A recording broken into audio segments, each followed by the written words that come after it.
What up, guys? This is Maurati. Welcome back to my channel, and I'm here with my girl Destiny. How you doing? Hi, doing good. Can you tell the people who you are?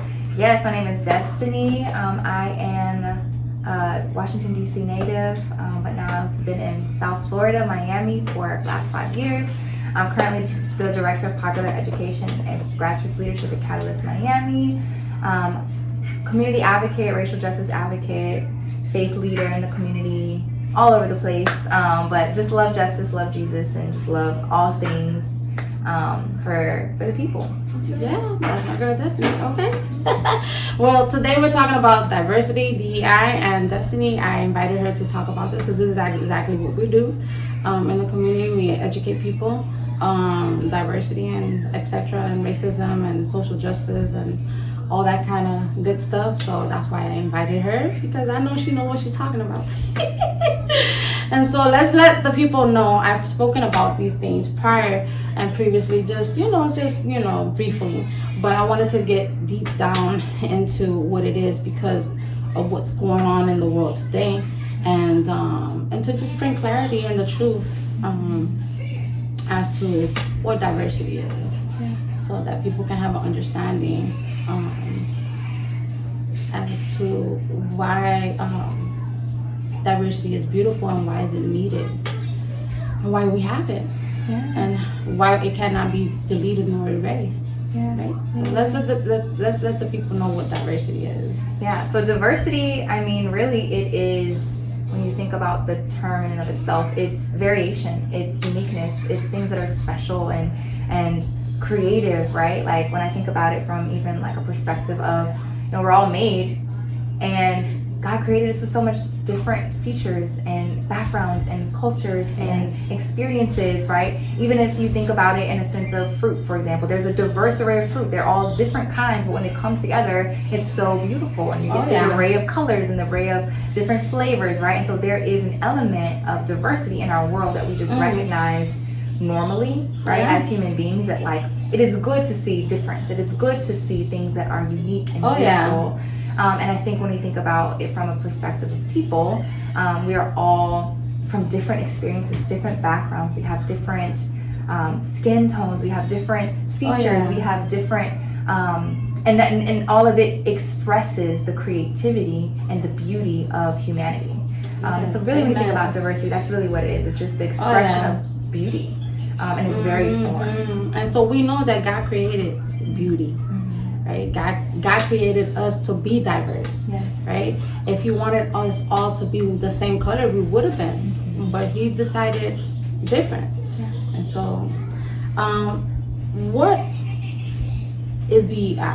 Now I know this is a big topic, and usually here on my channel I bring everything with the gospel. You know what I mean? We're used to this, but I feel like people don't understand that God really intends, His intentions were for us to be diverse, to be different, and to admire each other's differences, our backgrounds, our cultures, like, what we eat and where we come from, because we visit each other's places, like locations, and we there's a beauty in all that, and still there's people who don't understand nor accept it, because it's seen, but it needs to be respected and needs to be accepted, right? So can you clarify what DEI is, and also why it's needed in the workplace, at school, anywhere we go?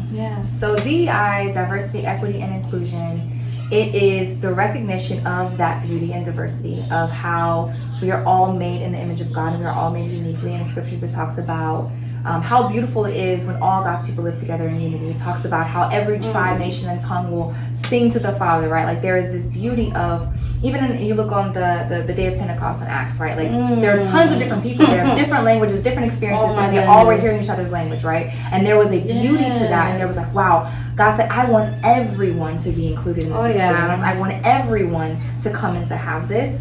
And equitably, I'm going to ensure that every single person can hear me in their own language, so that way they have access and understand it. And that was like the most amazing thing to me. Like they could understand each other. Exactly, and they wanted like that is what, when I think about the example of diversity, equity, and inclusion, it's like all these people together. They all have this equal access. They're all included in this experience, but also uniquely, they each got something different. Right. Based on where they were from, so that way they could also all understand and partake in the same experience. Right. So that to me takes us to inclusion, right? Yeah. So that the opportunities that are present is for all of them. Yes. It's not just one person or one race, one color. Yeah. And it's for everyone. Yes, and that's what I want clarity on, because I see day and day, well, you see day and night, we work in the same spaces. We were constantly fighting for the understanding of history, the understanding that the reason why Destiny and I could work together, I'm being mixed, right? So my parents are Cuban, but my father is Black Cuban, because my grandmother on my dad's side is African Cuban. You understand what I'm saying? And so therefore I'm a mixed child because of that. And so, but my color is white, right? My color is white, and so people tend to think that I'm white when I'm not. I'm a child of Cuban descent, African descent, and I was born in New Orleans. So I have an accent, so people usually don't know what am I? And so I think that's the beauty of it. So when I'm asked that, or Destiny, when you're asked where you're from, it's so beautiful to hear where you're from and your culture. My culture is Cajun food and Cuban food. Yeah. It's both of them. And that's beautiful, you know what I mean? But there's people who reject it.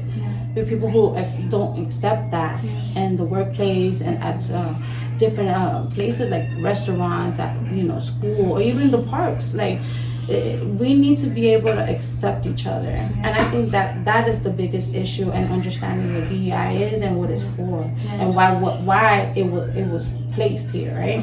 And I think to that point too, I think even in the accepting, it's also understanding. There's this amazing video by the Bible Project that talks about justice and what really justice is, and it talks about how even Israel, like for example, like sin enters into the world and it creates this division between peoples. But not only the division between peoples, but then they start to begin to, it's not even just the individual harms that they do to one another, but then it becomes the systemic harms that they do to one another, to create these systems of these structures that oppress people, and that they put exploitation of other people, and they put other people higher than each other because they're trying to amass wealth, they're trying to get more for themselves, they're seeing themselves as more important, and so in order to see yourself as more important, I have to step on someone else, and I have to get this, and it creates these systems that are unjust. And so this is not a new concept.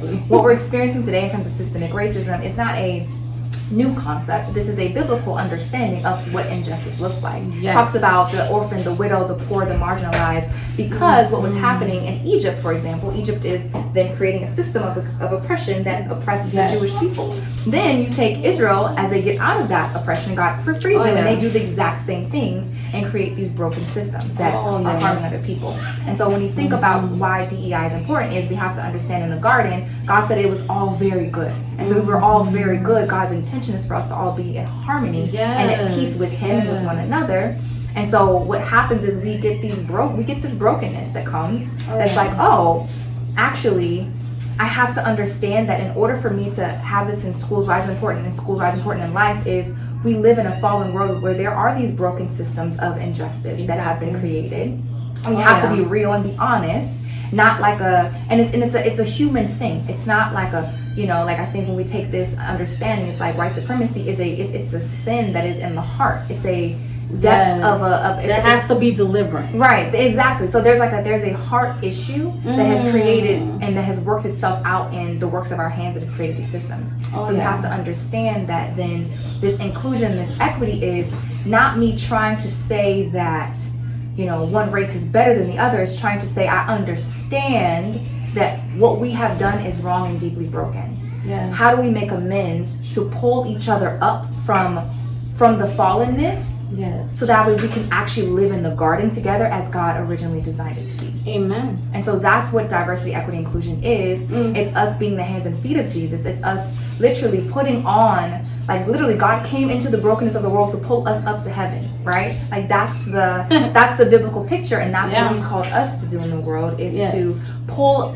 like we've created these systems so we can go into it and pull others up and recreate things that will allow us to all have that same experience, where every tribe, nation, and tongue can come together. Where we can all live out our God-given identities and purpose and values. We can live for the good works that God prepared for us to do in advance. Like everyone has a talent and a gift and a purpose, no matter where you come from, no matter what your background is. And all of that needs to be valued and honored. And I think what DEI is saying is like, we're trying to honor and value and recognize that we've been wrong, and it's okay. Let's get back to what is good. Let's get back to the very good. Do better. Let's do better. Let's not stay stuck in this mindset, or stay stuck in this systematically, continuously broken system. Let's do better and move away from this broken system and create things that is going to allow the opportunity for all of us to work together in harmony, like you just said earlier. And I think with that, last thing with that is, we have to then understand, I think it's important to recognize how race plays into it, as to why DEI and all that is important, how just difference of experience is important, gender is important, because these systems are based on what the people who, same as with Israel, same with Egypt, like the people that are in power, they get to decide. They have decided who and what gets to be on the bottom. And so we have to look at historically who are those people that we've allowed to be put on the bottom, that we've pushed, that we've exploited. And that really is why is it important in schools, why is it important? It's like these are man-made constructs that like we have assigned to things. We've assigned value as we believe that we have determined what is good and evil. So we get to So in value. Other words, we could be clear that racism is taught. It's taught. It's learned, just like kindness. Yeah, it's learned, and it's a man-made construct, and so we can change. We have the ability to change, especially if we're believers in Christ. Like you literally have the transformation of Jesus in your heart to literally transform you from walking in sin and to do different, to be different. Period. And so the concepts that we're talking about, why does it matter today, and why is it important to preserve today, is these. Like, sin still has real lasting consequences. It hasn't stopped. It hasn't ended. We've never addressed them. And so why is it important? It's like, well, that's not a 1950s, that's not an 1800s problem. It's a today problem where we're seeing the manifestations of it. So we still have to care. We still have to do the work. And so that's what I wanted to get to, is like, it's not a then problem. It's an us today problem. It's a now problem too. It's a today problem from Friday, March 14, 2025 problem.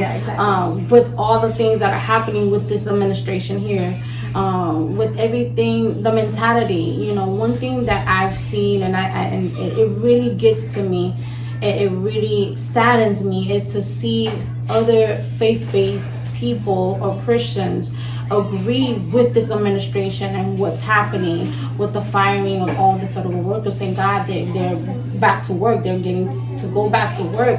But why fire them? Why do such extreme acts to disregard? I feel like there's such disregard for the hard work of the Black community, of the Hispanic community. There's such disregard. You're not giving credit where credit is due. In these cases, in these spaces, I feel that that's what really needs to be said. And I'm telling you right now, I'm not afraid to say it. I've been saying it. I'm going to continue saying it. And like I said in my previous video, whoever wants to feel uncomfortable, because these are uncomfortable conversations, and we need to tell the truth no matter what. And the truth is that DEI is needed.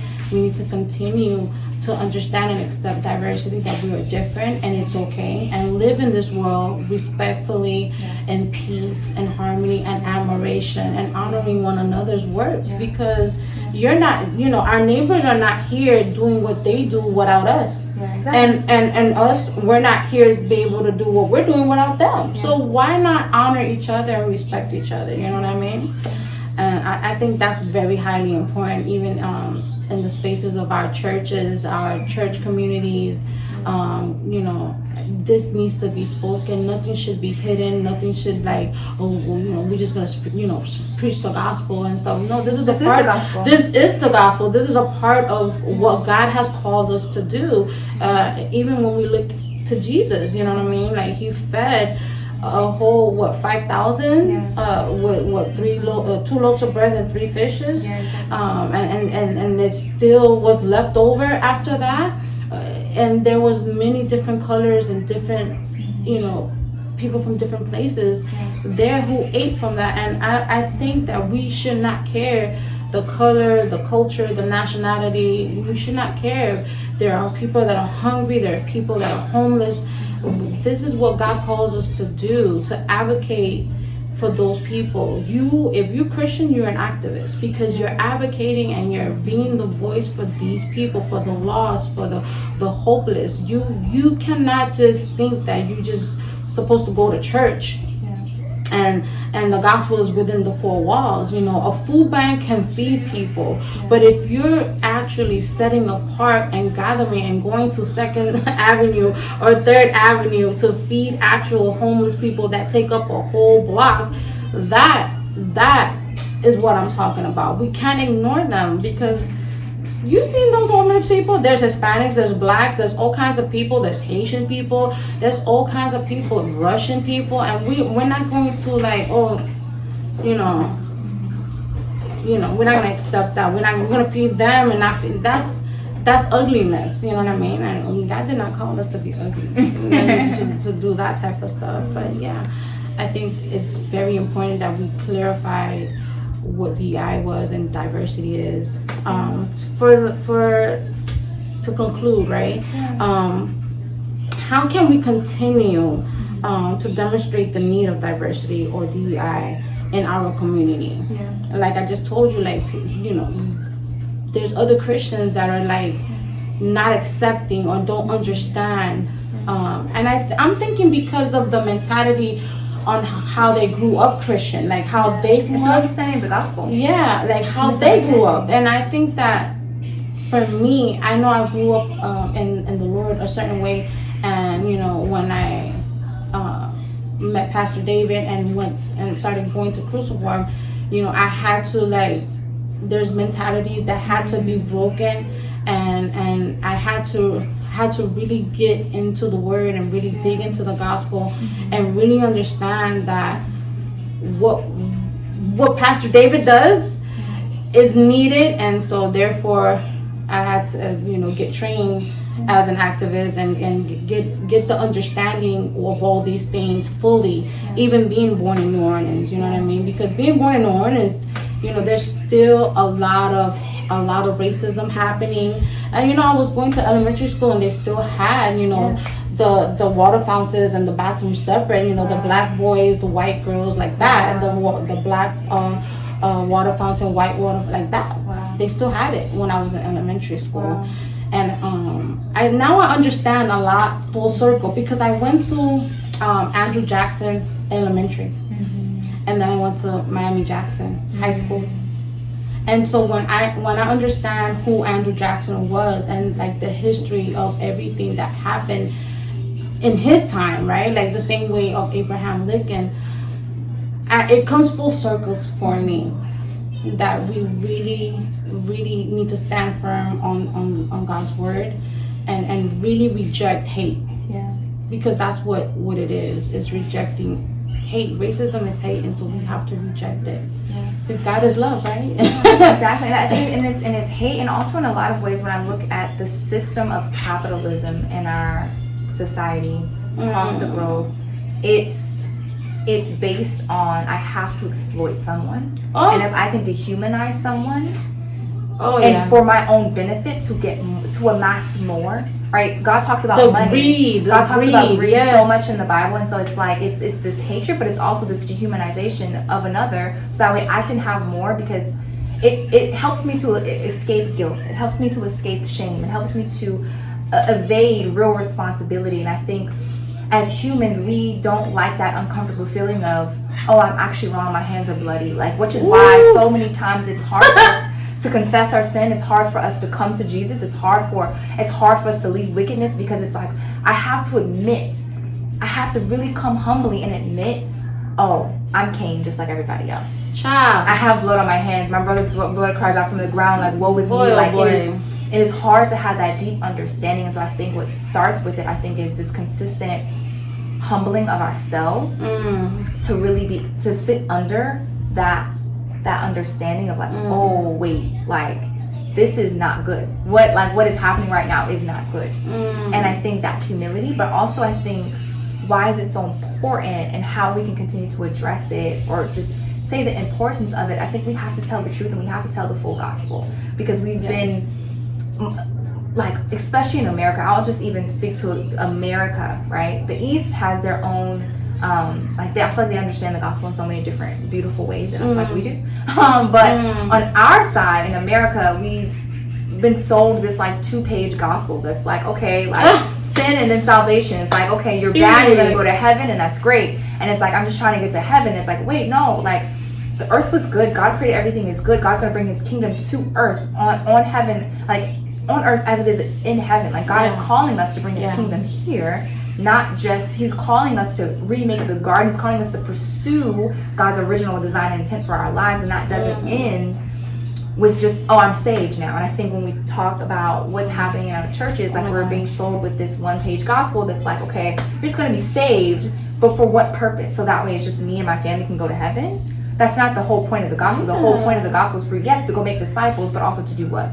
Like, and what? Like, that, exactly. Like, it's far more than that. You know, it's far more than that. How are you living out your faith? Add to your faith, add to it goodness, add to it knowledge, add to it self-control, add to it love, add to it, you know, brotherly affection, but add to it love of other people, right? So it's this continual faith without works. If you have favoritism, like, it talks about all of this throughout the entire book. Yeah. But you just don't read it. So Jesus wouldn't be talking about, you know, if a tree was not giving fruit, a branch was not giving fruit, it was not fruitful. You know what I'm saying? And we do know what the fruit of the spirit is. So if you're not demonstrating those fruits, you know what I'm saying? If you're not giving fruit, then what does he say is going to happen? It shall be cut off, and you know.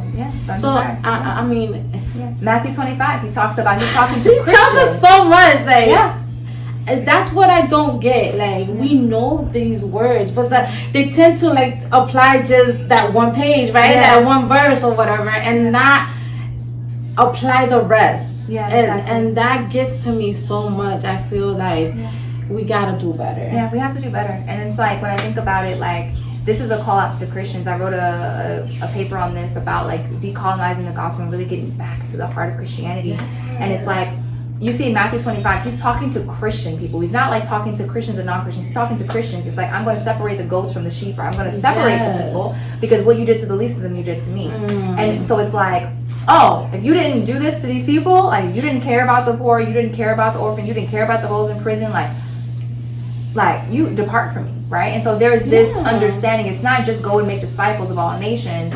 Yes, it is. But what are those disciples then called to do? How are they called to live? How are they called to be his light in the fallen and dark world? We have to do things differently. If sin has created these things, we have to be the ones to change it. So I think it's continuously telling the stories, continuously showing up.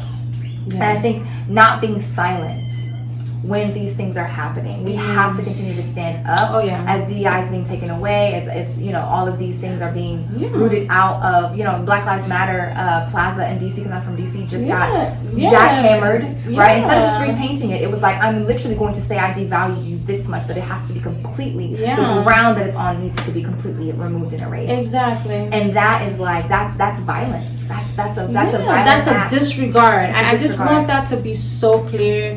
That's why I say I won't be silent. And I won't stop doing what I do. And like, you know, I was telling Destiny off camera that this year I'm very focused on not being silent and really saying no to certain things, so I can really fully advocate for what is right. You know, human rights, civil rights, period, is what we have to understand, that's as Christians we need to be doing, because I'm very clear. If people, they want to speak about abortion, right? But it's okay for children to be homeless and go hungry. There has to be some form of balance, right? That we cannot force people to not do things, right? But we do have to give the understanding of life is important, it matters, right? And that people going hungry and homeless and not having not one shirt to put on is important. And so when we just focus on this, then we're disregarding what's really happening, women dying.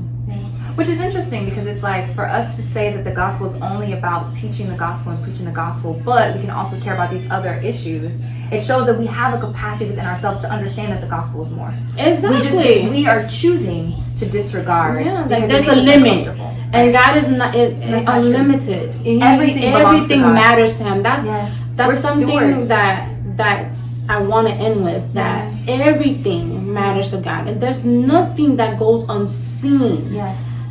There's nothing that goes unseen, so everything matters. The crackhead on the corner matters to God. The homeless people that are right now going to the soup shop, to the soup shelter right now to eat matters to God. My children matter to God. We matter to God. And so when we're sad and we're exhausted and we're like losing our minds, like what we're gonna do next, how we're gonna do it, how we're gonna project it to others so that we can help bring utilities down,